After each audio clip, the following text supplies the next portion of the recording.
Welcome to the Learning Pines YouTube. We hope this video helps. You start by confirming the exact authority you need and why. This prevents delays. Once done, collect ID, certifications, and a concise letter from your organization that explains mission scope and duration. Make sure to notify the Emergency Operations Center and list the primary contacts. Use a short situational summary and time-stamped evidence of need to support your request. This establishes legitimacy and speeds approval, so you can move to operational coordination without wasting critical. You craft a formal request using the EOC or state portal templates. Include mission tasks, start and end times, and any legal authorizations.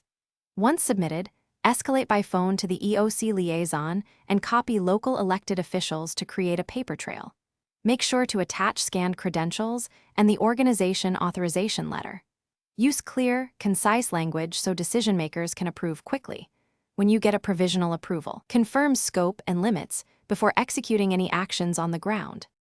You finalize by securing written orders, badges, or access credentials, and then brief your team on scope and oversight procedures. Once done, begin incident logging and maintain open channels with the EOC and partners to avoid mission creep. If approval is delayed or denied, immediately ask for specific reasons and available appeal steps. Request a temporary liaison role to work in parallel. Make sure to document every interaction. This both preserves authority and provides evidence if you need to escalate or troubleshoot later. Thanks for watching. Consider subscribing if we helped you.